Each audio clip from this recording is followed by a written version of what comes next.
most women I'm coaching, it's 9 to 12 months they've had out of business. It's a long Yep. time. And so when we kind of delve into what's really causing the confidence gap, as I call it, Yep. the thing that often comes up is knowledge. But what I would say is the thing that more gets in the way is their high expectations of themselves. I think it's very hard to focus on your career growth when you're not feeling confident. And in fact, there was a coachee I had who actually wrote herself what she called a love letter before she went on maternity leave, so that when she came back, she could remember all that great stuff. I think that was really lovely. Today's guest knows exactly what it takes to thrive as a working parent. With over 17 years' experience as a parental transition and leadership coach and 15 years as a former HR leader at Microsoft, Vicky Millar has helped hundreds of professionals redefine success, rebuild their confidence, and step back into work on their own terms. She's all about balance, self-belief, and practical, bold career moves. Vicky, thank you so much for joining the Strategic Salary Series. I appreciate you joining, specifically because you were my return from maternity coach. Yeah, and I'm so pleased. I've watched your journey over the last kind of few years since that, and I'm really excited that you're doing this. So I'm pleased to be here. Thank you. Now, a lot of people won't know this, and I hadn't shared this, but when I returned so I went on maternity leave for 13 months.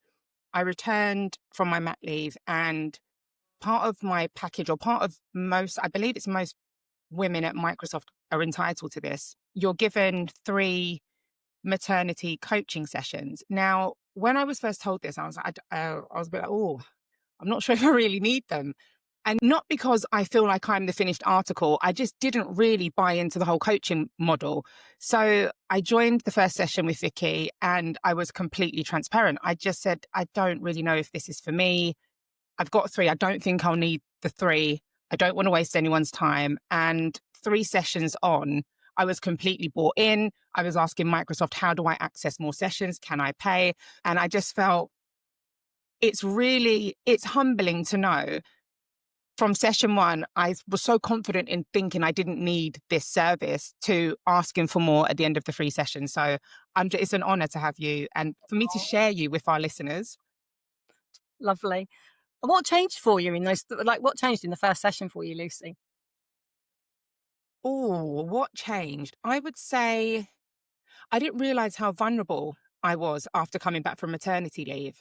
I Mm. felt like I knew something, I knew I wasn't the same person, and I didn't realize how much had changed. I would say you helped me find the answers to the questions that I was asking myself, and you just got me there a lot quicker. I feel Mm. like the answers were looming somewhere, but you helped me laser focus, find those answers, and then I was able to act on them. And that for me, I think if I didn't have those sessions, it probably would have taken me a lot longer to even work out, are these the questions I should be asking myself and where are the answers? And am I the only person asking these questions as well? I think that's another thing. Can feel quite Yeah, lonely. you're right. It can. And it just felt like, and I don't often like to use the word safe space, but it Mm. really did feel like a space for me to just be vulnerable. So yeah, thank you for that. I know I've told you in the past, but I don't think you understand how valuable. And bearing in mind, we had 3 1-hour sessions Mm. and they were transformative. Mm. So yeah, thank you. Just thank you again. And I can't wait to share some of your insights and some of your methods with our listeners. And I loved that about you. So yeah, thank you. Oh, that's lovely to hear. Thank you. You're welcome. So let's jump into questions. The first question I have for you is I want you to take us back to the beginning. Ah, long time ago. Yeah. Am I your old stress? No, don't say that. No. So you spent 15 years working in HR. Mhm. When did you decide to make the shift to coaching? Did you Mm. always want to be a coach, and what influenced that shift? Okay. So the second half of those 15 years were at Microsoft. And before that, no, never thought about coaching. And it was, to be fair, it was also in the really early days of coaching, kind of back then as well. But I think I was really lucky. Microsoft at that era, so this is like the early 2000s, was a real time of growth. It was So there were so many positive opportunities. So I got to coach on talent programs. We rolled out a tool called Strength Finder to every single employee. And the HR team were all trained up and we got to coach people around it. And then as part of being an HR business partner, I was coaching the kind of senior leaders. And it just opened my eyes to kind of what was possible. And I think I just realized it played to my strengths. And that was the part of the role that I enjoyed. And then also, whilst I was at Microsoft, I had my 2 children. Um, and so I went through that transition, like you've just talked about, and that whole piece around, okay, we've been supporting women with policy. But I just felt, that whole, how do you juggle it all? How does your identity change? How do you get your career back on track? I saw peers kind of move slightly ahead when I was off, things like that. Yeah, I just felt I wanted to kind of support that more as well. So those kind of 2 things came together. And I thought at the time, asked Microsoft to pay for my coach training. And they said, okay, we're happy to pay, but what are you going to give us in return? So I was like, perfect. Yeah. uh, and then there is a note there, isn't there, about it doesn't always have to be a pay increase or a promotion. You can ask for other things. So I said, in return, I'll pilot what we then called maternity coaching. And what you found at that time, it was like there weren't many organizations doing it. There tend to be really big like law firms or financial institutions, but they really wasn't known. So I started doing that alongside my day job, which was tricky juggling with 2 kids as well. And Yeah. then 6 months later, I thought, this is what I want to be doing. And so I resigned. And I was very lucky. We had a really progressive HR director. He was fabulous. And when I told him I was resigning and why, and he said, well, carry on doing it for us. 17 years later, I am still running the Return to Work coaching program. So it's perfect. That's fantastic. Look at the return on investment of that course that Microsoft paid for. Yeah, it was brilliant. Wow. Yeah. Yeah. And I guess it gives you this unique perspective because you're Mm, coaching women at Microsoft, but you've worked at Microsoft. You have the inside knowledge mm. as well as also being a working parent. I just think it's such a unique setup and it makes your perspective so valuable. And it's interesting. I have had odd people, and probably more in the early days, who said, I wouldn't have taken up the coaching apart from the fact that you'd worked there. And I know I haven't worked there for 17 years, but I think because I'm constantly coaching people there, you kind of keep up with where things are at, what the business priorities are, what the culture's like. So I think, yeah, it's you sort of relevant. Mm, I find that really interesting. mm, So my view on that's slightly different. I was kind of put off because you'd worked at Microsoft. I felt like maybe I couldn't be as transparent. And I thought there has to be a catch. One, you've worked at Microsoft. 2, I'm not paying for this. yeah. Are you going to report back? So I Mm. think you alleviated all of those concerns within the first 5 minutes. And after that, the rest was history. That didn't cross my mind after our first chat. That's good. But it's interesting because in true coaching, I don't need to know anything about the organization, the roles, the content. So actually, you don't need to know it. But it's just interesting for some people that was important. And for you, it had the opposite effect. Yeah. Yeah, you're right. Mm. Thank you, Vicky. So I'm a big fan of LinkedIn. And my thing with LinkedIn is that you can't really gather, well, depending on whose profile it is, Mm. you can't really gather who the person is behind the title. So I would love for you to tell us what's one thing that we can't gather from your LinkedIn profile or your CV? Oh, I find this such an interesting question. I think, oh my God, you could go off in so many different directions, couldn't you? And I'll be honest, because I've heard you ask previous guests this. I actually asked a couple of friends for that. Like, what would you say? But anyway, Yeah. I think where I kind of came out, because my obvious one would be family comes first. But I think because of my, like, I choose to coach in this area, that's pretty obvious. So I think is that I actually really practice what I preach. So I have a very clear boundaries and I'm very clear on what's important to me.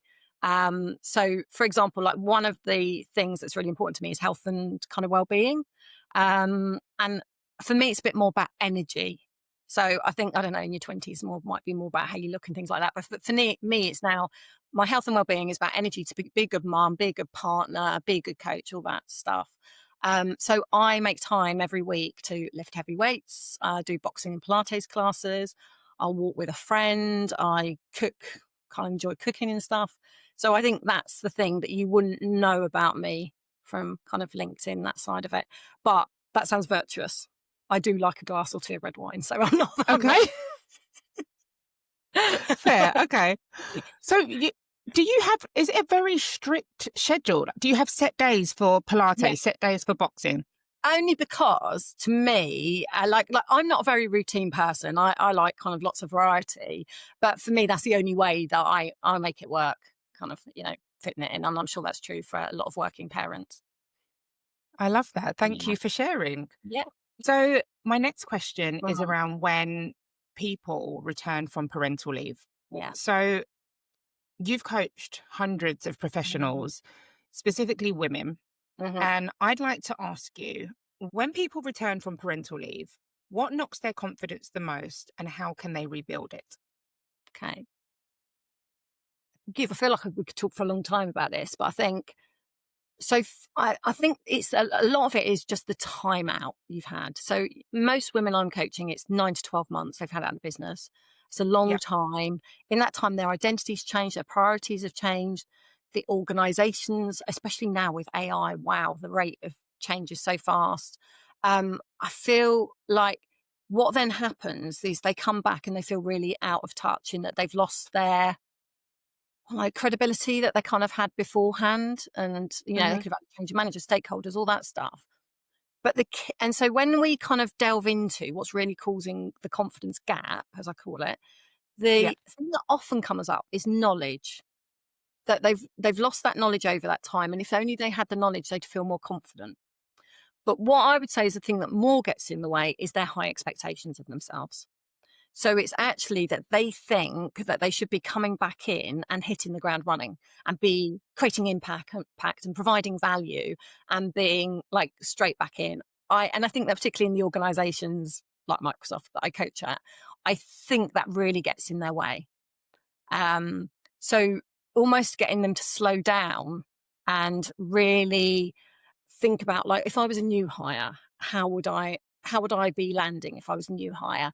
Even talking to their manager a bit like a kind of reinduction plan, so that their expectations are in line with their managers. Because so Mm. often, even when you ask them, they realise, oh yeah, that's not what my manager's expecting of me. They do realise it's all kind of them driving it.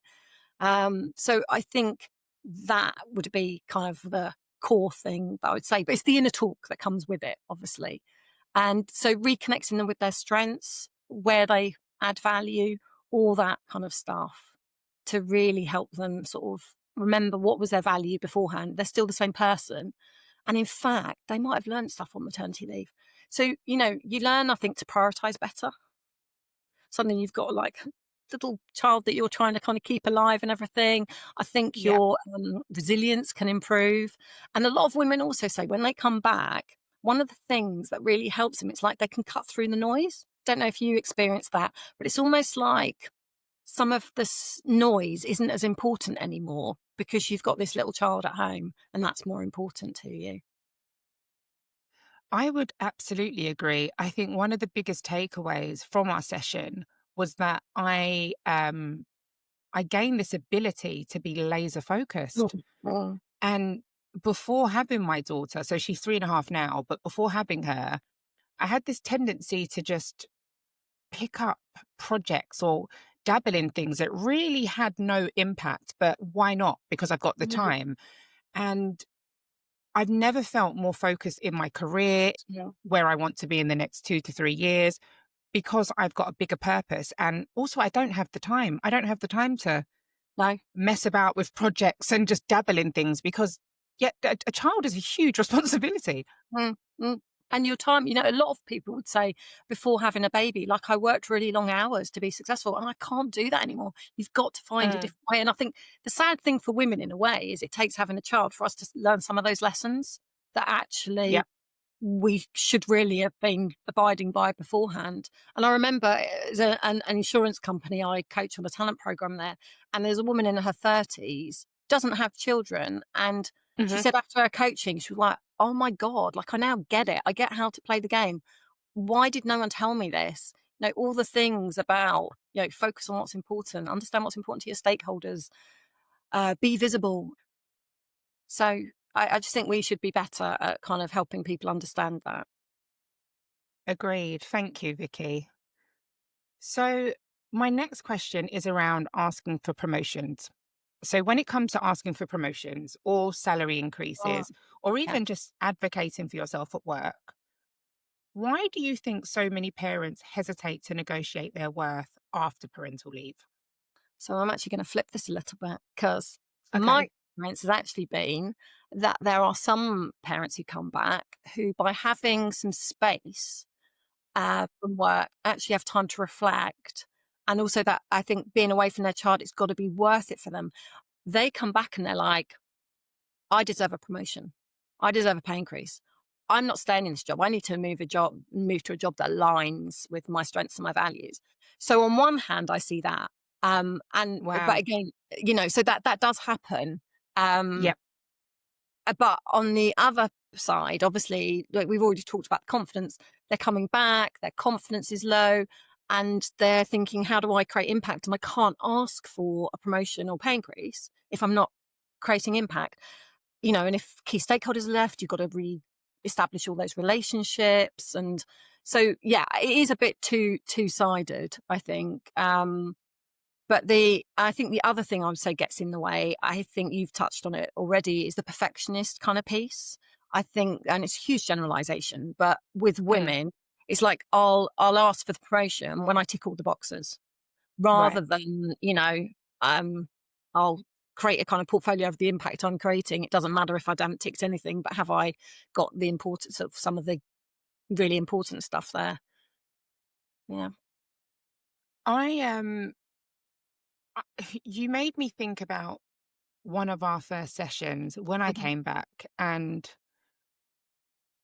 you're right. I think I was one of the people that actually felt like I was more focused and wanted to achieve more and wanted to do more when I came back from maternity leave. And I remember being in my first year and just thinking I had these huge master plans of how I was going to conquer X and do Project Y. And I just think, if anything, I had way more confidence to ask for what I wanted after maternity Uh-huh. leave versus before. And I guess it goes back to having a bigger purpose than yourself, being more focused, having less time. So, and you're right, making sure the role you're in is doing what it says in the tin and advancing wherever you need to be. So, thank you for flipping that question on Mhm. its head. That's an interesting take. So, my next question is around ambition. Can ambition and parenthood truly coexist, or does something always give? So I think this is the can we have it all kind of Yeah. question to some extent. And I think they can coexist, because I've got plenty of evidence of women out there, you're probably one of them, that it can Thank you. coexist. But I don't think you can have it all. I think there's a distinction. I think it's about Okay. what's your definition of success. So what is your ambition? What are you actually trying to achieve, and what's important to you? And that's what you focus on. So you have to let go of stuff. Do you feel like that you've had to do that along the way? I think that links a little bit into what you just said, actually. I would say massively. Mm. And I spoke to a few of my friends about this, some that are currently on maternity leave and some that have Mm. had children. And I tend to align myself with ambitious women who we all had the same idea. We felt, and we had our first child, and we felt that on maternity leave, we were going to create these multi-million-pound businesses that were going to blow up on our maternity leave, and we were going to take over the world, all while raising a child with no previous experience, preparing to go back to work. Mm. And there were so many sleepless nights brainstorming about, well, what's my business idea, or what should I do, or when should I launch? And what I realized is that the maternity leave isn't a break. It's extremely difficult. It's this period of readjustment. Mhm, You're mhm. kind of learning a whole new human. You're learning yourself. You're a new person. And I just remember how up and down it was. The other things I'd say are, I think it's about also, we've mentioned this already, about being in a role that aligns to your strengths and values, because then life Mm, feels easier. So sometimes people don't want to go for a promotion, for example, because they're worried if I take a promotion, then more's going to be expected of me. But sometimes by taking that promotion, it's going to align better with your strengths, and you actually might be better at that role, or you do it in your way. You don't have to do it how the person before did it. So I hmm think that, and then the other thing I'd probably say about the kind of managing the ambition and not being a parent is, I think, intentionally focusing on how you manage your own energy. So, like, I think you've got to look after yourself in order to deliver at a high level. And it actually makes me think about when I worked at PepsiCo in my early career, and I was told when I was there that everyone who was successful in a PepsiCo had a sport. And I thought at the Oh, time, like, I don't think I had a sport, by the way. And I remember thinking, like, why? But I think what that was really about was they had something outside of work. So I think that's really important, to have something that gives you energy and kind of helps you from that point of view. Um, can you have it kind of both? Is maybe not all the time. But like, you might have a week where, your child's sick, they're home from nursery, you've got an important work presentation and it feels hellish. And I think we have to be honest mm. about that as well. But I think it's just getting crystal clear on what is important. What does ambition look like? And yeah, the laser kind of focus. That actually, personally, I would say the biggest shift for me, I guess it's my social life. I would say that my social life has taken the biggest impact initially. And I felt very sorry for myself, very hard done by. But I would say in the last year, what that's shown me is when I am socializing and meeting up with friends, it's way more impactful, way more intentional. The people I choose to spend my time with, no, I don't have the same amount of time as before having a child. And it means way more. The conversations are stronger. The locations that we meet, I guess they're more luxury, they're more quality because I'm not out every day or Yeah. even during the week. Like, I just feel like those connections are way more meaningful now that I don't see these people as much. Richer is the word that came to my mind. Kind of, That's it's it. interesting. Yeah. Richer. Richer. Yeah. Yeah. And I think that's the thing, isn't it? So, yeah, I think so. A word that I use loads is just being intentional, just really, really intentional about what's important to you and then where you spend your Hmm. time and energy. Sounds really calculated, doesn't it? But actually, I think is uh, Well, but what a choice yes to make and no. now. Exactly right. Mm, It's born out of necessity. I mm, have to be intentional with my time. I have to be intentional with my career. mm. I can't wing bringing up a child. So I think you're right. I think I'm intentional with as much as I can be Yeah. without being boring. Exactly. And like, all work and no play doesn't, isn't a great kind Yeah. of idea. But I do think as well, your kind of question about ambition, in the early days when I was Mm. starting to do this type of coaching, I'd often ask people about, well, who are your role models? Like, what can we learn from them? And people would say there aren't any. And I think that's one of the things that shifted. I think there are more women at senior leaders doing, you know, living, like, being ambitious, living life their kind of way. And I think that helps as well when we kind of can look around and go, oh, okay. And I can go and talk to them and figure out how do you do it? What decisions do you make? I don't have to make the same decisions, but it can help me think it through. Yeah, you're right. I think that was also one of the main Right. reasons why I joined Microsoft. The VP of sales is a Mhm. female. Mhm. She has two children and she's killing it in her role. And when I saw that, I thought, well, this seems like a place where I can Yeah. really thrive. So I think you're right. Seeing people that can do it and that are doing it Mhm. really does encourage you to be like, well, why not me? I can do that too. If they can do it, why not me? And yeah, I think you're right. Having role models, or even Mm. they might not, you might not even think they're a role model in the moment. I remember looking at my VP and not being like fangirl moment, but just being in awe. Like, you're really doing something that I one day would like to do. Yeah. Yeah. No, they just have to be a step Yeah, ahead of you, I think. exactly. And that's Mm. the important thing, making sure that you surround yourself with people that Mm. are steps ahead of you. So thank you. Mhm. So my next question is around confidence. Mhm. Confidence and career growth go hand in hand. So first of all, do you agree? And how can parents stop undervaluing themselves after a career break? Yeah. Yes, I do. I do agree. I think it's very hard to focus on your career growth when you're not feeling confident. I think Okay. it I think it's very hard. I think you to be authentic as well in how Hmm. you go about doing it. So what are some of the things that I might have seen, like people grow how they grow their confidence? Really, I'm a very positive in my coaching, and strengths would be kind of a tool that I would use. I'll give you a couple of examples, real sort of life examples, actually. So I think about a really senior female salesperson I coached at Microsoft many years ago. It's really stuck in my head because she came back saying, I don't feel confident in front of customer meetings. So it was very much specific about in front of customers. Okay. And she was somebody I really respect, like I looked up to, and I was like, wow, you're so impressive. So I asked her, I said, talk to me about a time before you went on maternity leave.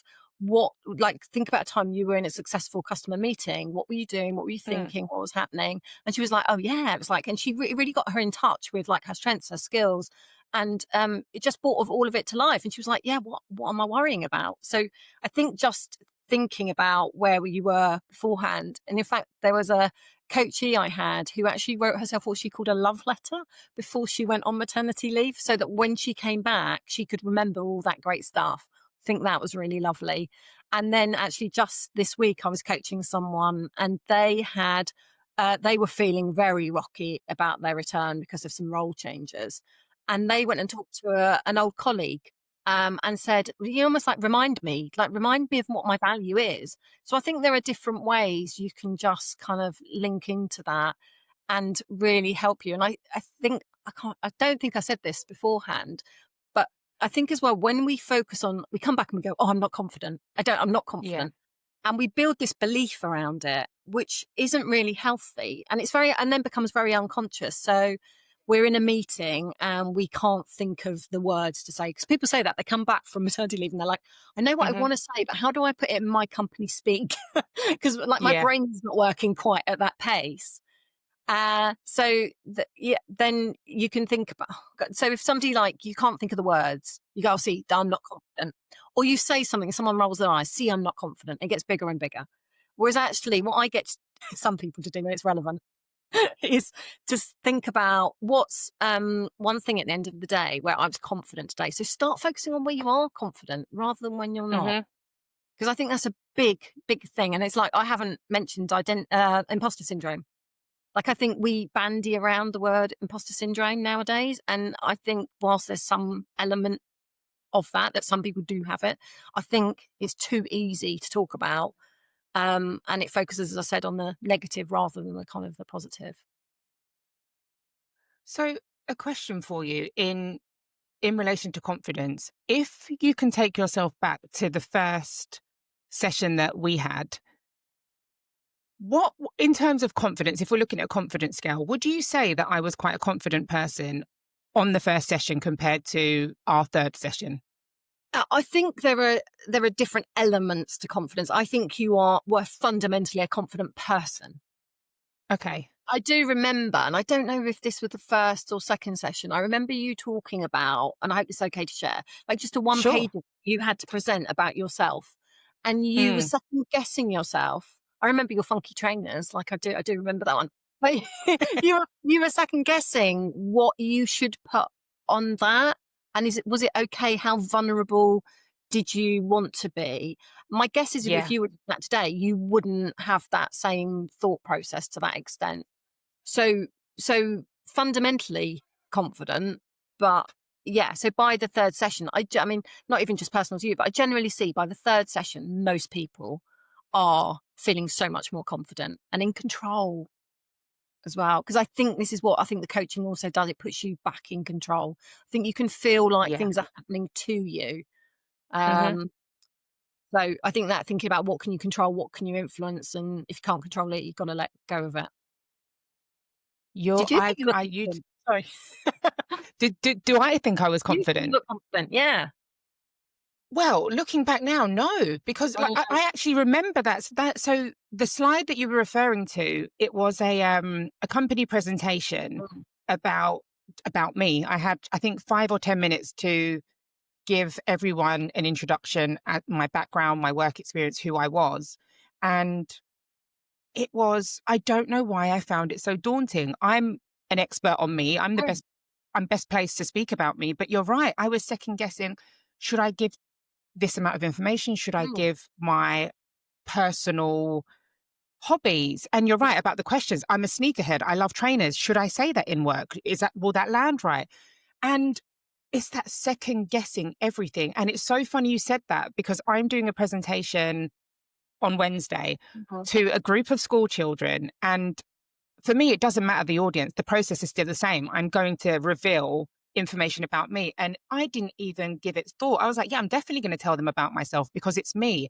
And it was that I've definitely shifted from second guessing to I know this is just normal.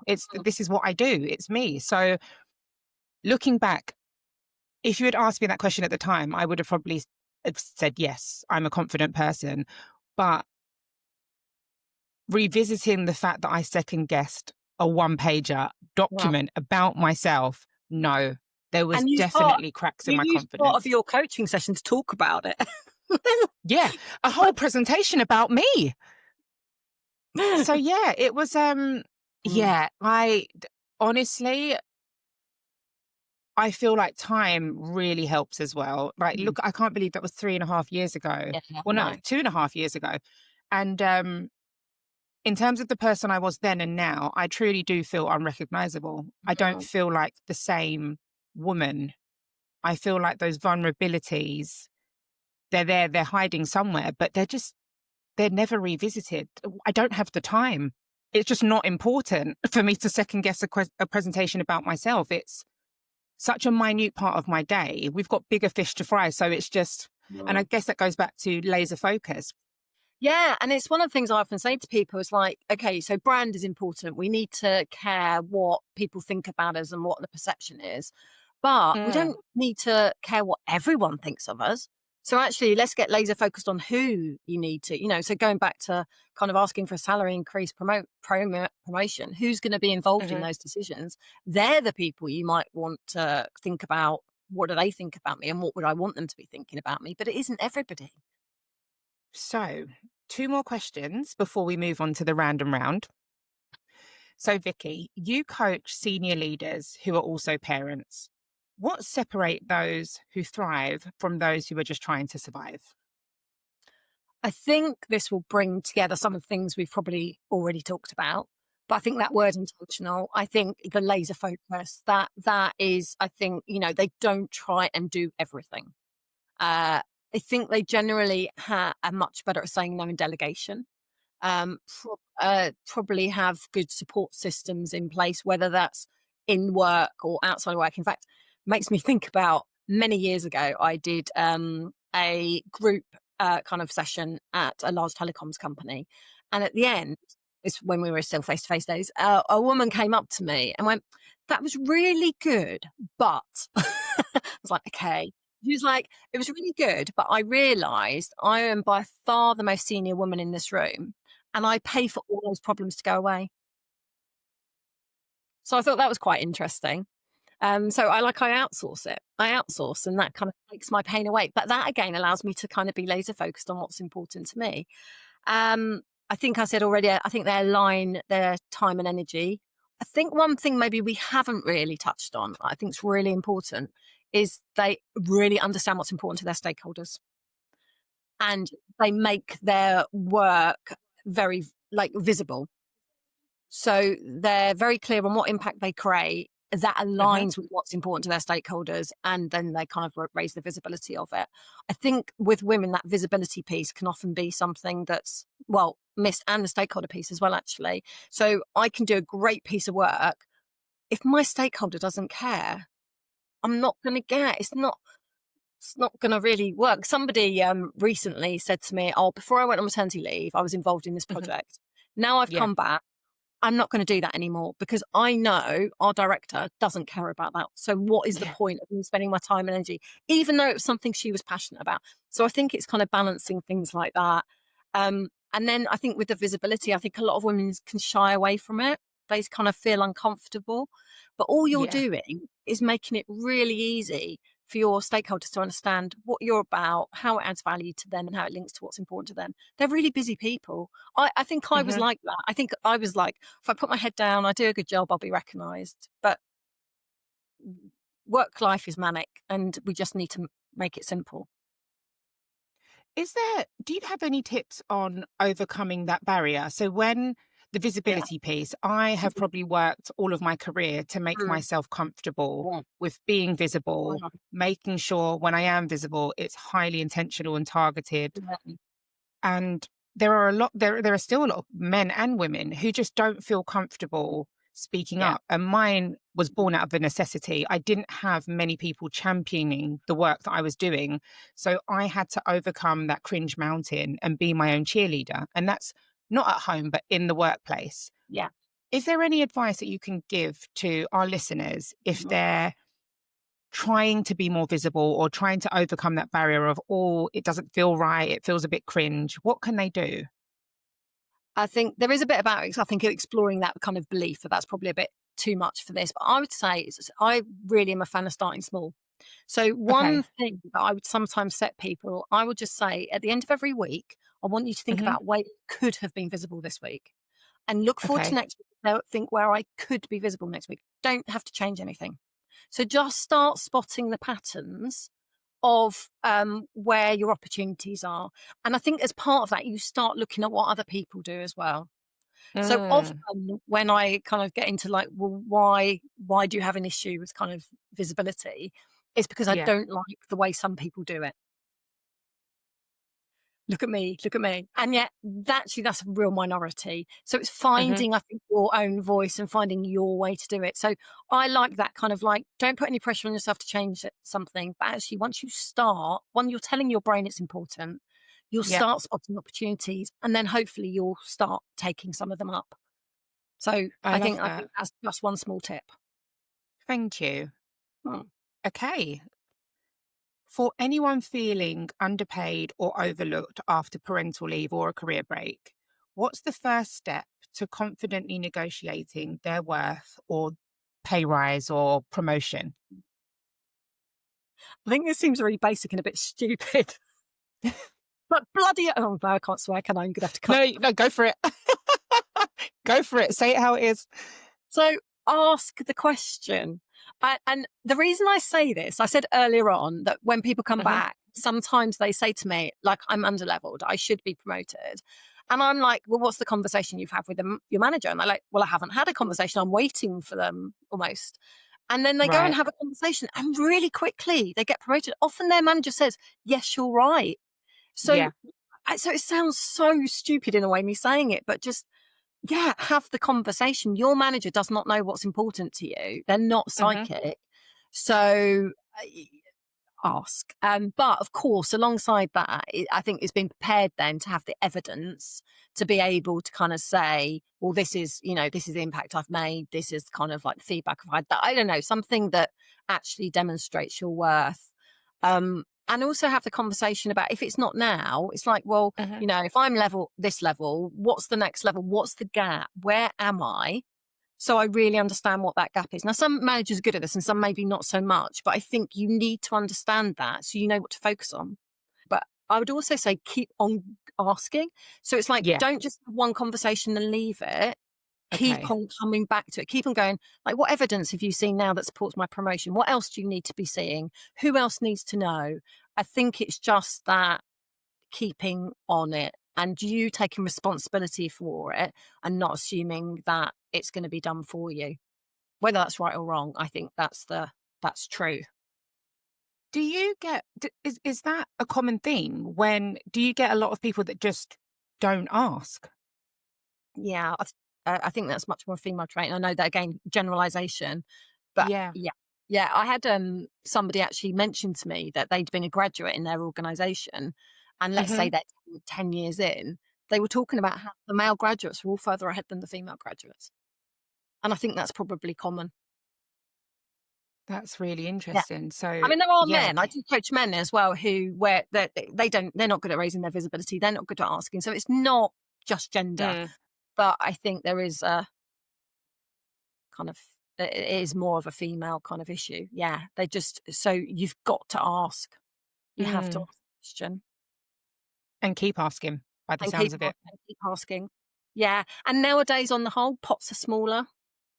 You know, at the moment, the economic environment and everything. So you've got to be able to stand out and Mm, you think about what's going to make me be at the top of the kind of pile. What is it that they're looking for? yeah. Vicky, thank you. Thank you for sharing. Pleasure. Thank you for giving me your tips and your insights. Now, we are going to finish up with the random round. So, these are quick fire questions. Ready?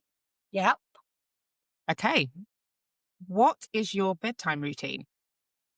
Oh God, I'm a bit of a fall into bed girl. Not much. If I fall asleep easily, fall into bed. If I don't asleep easily, I will put a meditation on. What is your go to hot drink? Earl Grey tea. Earl Grey tea. Very Earl Grey tea. sophisticated. I know it sounds a bit Love that. presumptuous. What's your most used emoji? God.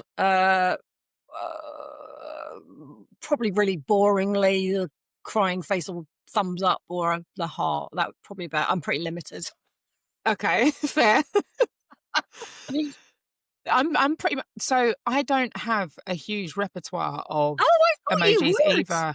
Oh, No, I I'm lazy, very lazy. It's either a thumbs up or a laughing face. I don't really have much no. emoji game, if I'm honest. That makes me feel better. I thought it was my age. Now I feel Nope. better. So, next question. If you had to host a TED Talk Mm. in 1 hour's time, Yeah. what would the topic be? Okay. So I wouldn't necessarily have the content ready to go in an hour, but Okay. on my soapbox, I would talk about how we change primary school education so it doesn't reward perfectionism and people pleasing. That I'm would be my taken aback. Can we? I know this is meant to be quick fire, but can you expand as to why you would pick that topic? Because that one's just thrown me. I thought you were going to say parental coaching or like returning from maternity leave. So when I think a lot of women I'm coaching are in their 30s, say, and a Hmm. lot of them, perfectionism or people pleasing or both, are getting Yep. in the way of them progressing in their careers. And Right. I feel that a lot of that goes back to really early on in life. And if you think about primary school, which is why I say that setting, is we Hmm. reward girls who sit down, dot their I's, cross their T's, are very nice and polite to the teacher, keep Yep. everybody happy. And I kind of get for a teacher that makes a really easy life. But I think that pattern then carries on. That is holding women back, basically. And it's probably partly because I've got a girl who's not like that, as Mm. well, who therefore at school was a little bit harder because you didn't conform to that kind of norm. And I remember a primary school teacher actually saying to me, "Your daughter will go far in life." And I said to her, "Yeah, isn't it a shame you don't have like more girls like that in your class?" And she went, "Oh God, no, I couldn't cope with that." So that's what Wow. do you think? What do you think? I would definitely tune into that TED Talk. You just reminded me of my own childhood. So Oh, my mum would get repeat meetings and phone calls from teachers saying, Lucy just asked too many questions. It's disruptive. But I don't know how I need to ask, I need to understand. Right, Mhm. curious. And in adult life, that's a fantastic skill to have. But in a classroom setting, a teacher doesn't have time to answer questions when there are 30 children. And the education system, it wasn't for me. I succeeded, but yeah, it wasn't for me. I found it really difficult to conform to traditional education standards. And I'm just really pleased that they didn't bash that curiosity out of you because that could have happened.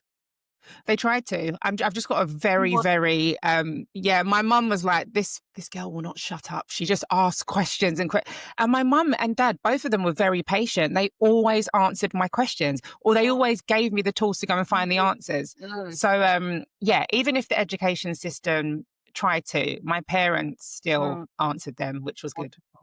And look at you Yeah. now, asking questions on your Asking, podcast. there you go. Full circle. Exactly. Okay, next question. What's one thing that instantly makes you feel better? I would probably say it would be probably something like going out for a walk with a friend or my husband or a glass of red wine. Nice. Fair, very honest, fair. And my final question for Mhm. you. If you had to eat one meal for the rest of your life and only that meal, what would it be? Okay. So, Lucy, I've already told you variety is important to me. Yep. So, this is a horrible question.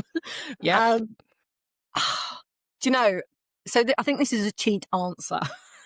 Okay. And and this wouldn't be my favourite meal, but I'd say a stir fry because I could get round it. So I could either have it with rice and noodles, I could change my protein, I could change my vegetables. So I could have Okay. a variety within one meal. So that's cheating, really, isn't it? But I mean, I don't make the rules. No, Fair. If that's your one meal, a stir fry. I'm actually having a stir fry for dinner tonight. So yeah, you could stir think. fry. Yeah. It's a staple meal. And yeah, you're right. It's versatile. So that sounds like such a you meal, such a coach's answer. It has to be versatile. There's balance. It's healthy. It's intentional. A stir fry. Fair enough. Oh, God. Coach by name, coach by nature. Ah! Yeah. Vicky, thank you so much for spending time with me. Honestly, thank you for being my coach. I just think if anyone is listening and you're planning on returning to work, or you're currently on parental leave and you're going back to work, try and listen a few times. It might not stick first time round, but listen a few times. Try and take some key actions just to rebuild your confidence before you go back to work. It doesn't have to be. You don't have to wait until you go back to work. There are things that you could be doing on maternity leave. And I wish, looking back now, that I'd already started. So, Vicky, thank you so much. And you've been great. Oh, thank you. It's been a pleasure. And I've loved seeing your journey. And I'm so pleased you're doing this and spreading this message. Thank you. If this podcast made you think differently or question the way you navigate your strategy or the way you approach a conversation, please do me a favour. Hit like, subscribe, and share. Your support will help others discover this podcast and keep the conversation going.